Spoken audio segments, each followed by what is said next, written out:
Welcome बच्चों, ASMU classes में आपका स्वागत है। मैं डॉक्टर आरती सिंघल आज आपको पढ़ाने जा रही हूँ 12th में चलने वाली दूसरी पोयम ट्रू ब्यूटी। ये पोयम लिखी है थॉमस कैरियो ने। पहले आपको थॉमस कैरियो के बारे में बताती हूँ। Thomas Cairo was an English writer and poet and he was born on 1595 at West Wickham. उनके पिता का नाम मैथ्यू कैरियो था। He got his education from Oxford. कहते हैं कि थॉमस कैरियो बैन जॉनसन और जॉन टर्न का बहुत सम्मान करते थे, उनको बहुत रिस्पेक्ट देते थे और that is why he wrote an elegy on the death of John turn. उनके जो फेमस वर्क्स हैं उसमें रैपलर, आस्क मी नो मोर, डिस्टेंट रिटर्न और a divine mistress, true beauty, ये उनके फेमस वर्क्स हैं। आज हम पढ़ेंगे ट्रू ब्यूटी। पहले मैं आपको बताती हूँ ट्रू ब्यूटी में क्या है। True beauty is a poem about beauty, जैसे कि नाम से पता चल रहा है। इसमें पोएट ने डिस्क्राइब किया है two types of beauty, physical beauty और स्पिरिचुअल ब्यूटी। और उन्होंने बताया है physical beauty decays with the passage of time, but spiritual beauty is permanent. It is everlasting.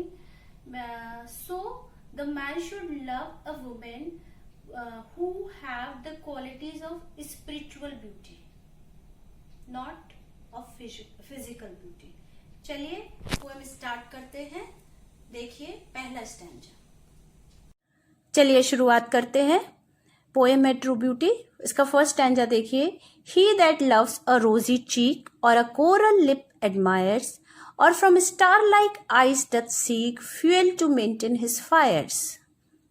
इसमें कवि कहते हैं ही दैट लव्स, वह व्यक्ति जो प्यार करता है, अ रोजी चीक, लाल गालों से, गुलाब जैसे लाल गालों से। रोजी, रोज माने गुलाब और रोजी माने गुलाब जैसे लाल, चीक माने गाल, और अ कोरल लिप, कोरल माने होता है मूंगा, एक प्रकार का रत्न है जो रेड कलर का होता है, लाल रंग का होता है। लिप, मूंगे जैसे लाल होठों को एडमायर्स, प्रशंसा करता है, एडमायर्स माने प्रशंसा करता है। और from star like eyes doth seek, star like, star माने होता है तारों, लाइक माने समान, आइज माने आंखें, और जो तारों के समान आंखों से सीक माने ढूंढता है।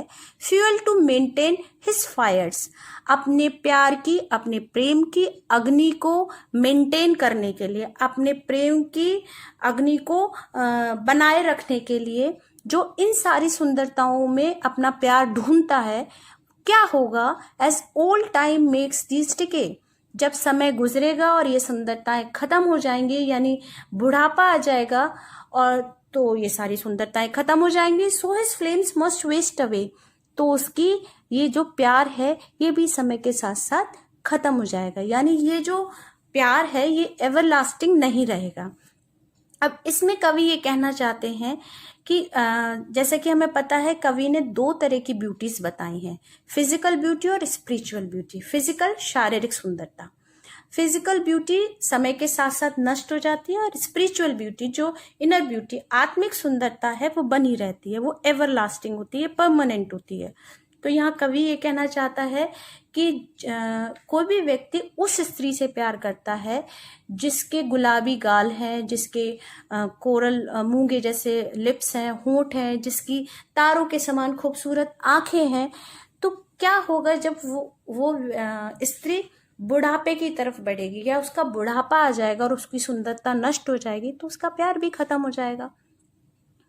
देखिए इसमें जब हम एक्सप्लेनेशन बनाएंगे बच्चों, तो रेफरेंस और कॉन्टेक्स्ट सेम रहेगा और ये पूरी पोएम में सेम रहेगा। माने दोनों, दो स्टैंजा है इसमें, दोनों में आपका यही आपका रेफरेंस, और रेफरेंस तो सेम रहता ही है, कॉन्टेक्स्ट सेम चल जाएगा। देखिए रेफरेंस कैसे लिखेंगे हम। These lines have been taken from the poem true beauty composed by Thomas Carew, an English poet.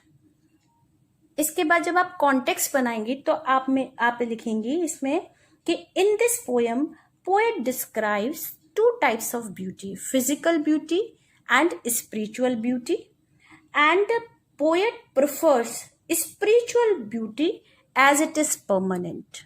बस ये आपका दोनों में काम करेगा, दोनों स्टैंजास में, ठीक है। इसका एक्सप्लेनेशन और बता देती हूँ मैं फटाफट। आप ऐसे लिखेंगे इसे। In this stanza, poet says a woman looks beautiful if she has cheeks like rose, lips like coral, and a star like eyes like a star. But if a man loves him, yes, seek his love on the basis of these beauties, so what will happen when these physical beauties decays? The love of this man also dies, because physical beauty is temporary, it is not permanent. So a man should not be attracted by the physical beauty of a woman. He should love her inner beauty, that is the beauty of heart। ये बनेगा इसका explanation. अब हम देखते हैं कि इसका second stanza क्या है। देखिए इसका सेकंड स्टैंजा है, But a smooth and steadfast mind, gentle thoughts and calm desires, heart with equal love combined, kindle never dying fires। But देखिए अब इसमें ये बताते हैं स्पिरिचुअल ब्यूटी के बारे में कि कवि कहता है कि जिस स्त्री का मन सरल है, स्मूथ सरल है, एंड स्टेडफास्ट माइंड यानी जिसका स्थिर माइंड है, स्थिर मस्तिष्क है, स्थिर दिमाग है, यानी जिसके सरल और स्थिर विचार हैं, जेंटल थॉट्स सुंदर विचार हैं, काम डिजायर शांत इच्छाएं हैं, heart with equal love combined, और जिसका दिल दोष रहित है, जिसका दिल जो है वो इक्वल लव कंबाइंड माने समान प्यार से भरा हुआ है। किंडल नेवर डाइंग फायर्स, ये कभी भी प्रेम की अग्नि को नहीं मरने देता, नहीं खत्म होने देता। उनका कहना है क्योंकि शारीरिक सुंदरता तो खत्म हो जाती है, लेकिन जो ये सुंदरता है, मन की सुंदरता, दिल की सुंदरता, ये कभी खत्म नहीं होती है। और जो व्यक्ति मन की सुंदरता से प्यार करता है उसका प्रेम भी कभी खत्म नहीं होता। वेयर दीज आर नॉट, जहाँ ये सुंदरता है नहीं है, जहाँ ये सुंदरता नहीं है, जिस व्यक्ति में, जिस स्त्री में केवल शरीर की सुंदरता है, मन की सुंदरता नहीं है, आई डिस्पाइस, मैं इस बात को बिल्कुल पसंद नहीं करता, डिस्पाइस माने घृणा करता हूँ, लवली चीक्स और लिप्स और आईज, तो मैं उस स्त्री के सुंदर गालों की, होठों की, आई से, सुंदर आँखों से मैं घृणा करता हूँ, मैं उसकी प्रशंसा नहीं करता हूँ, क्योंकि वो समय के साथ नष्ट हो जानी है, बल्कि मैं उसकी स्पिरिचुअल, उसकी इनर ब्यूटी की, उसके जो गुण ऊपर बताए गए हैं उनकी प्रशंसा करता हूँ। देखिए रेफरेंस कॉन्टेक्स्ट मैंने आपको बता दिया, एक बार कॉन्टेक्स्ट दोबारा बता देती हूँ। Context, in this poem poet describes two types of beauty, physical beauty and spiritual beauty, and poet prefers spiritual beauty as it is permanent। ये तो बन गया कॉन्टेक्स्ट। एक बार फटाफट एक्सप्लेनेशन और बता देती हूँ। In this stanza the poet describes the spiritual qualities of a woman as beauty of heart and soul is constant. A woman looks more beautiful who has stable and balanced mind, whose thoughts are calm and gentle. Her man gets inspiration from these virtues, and then his love becomes everlasting।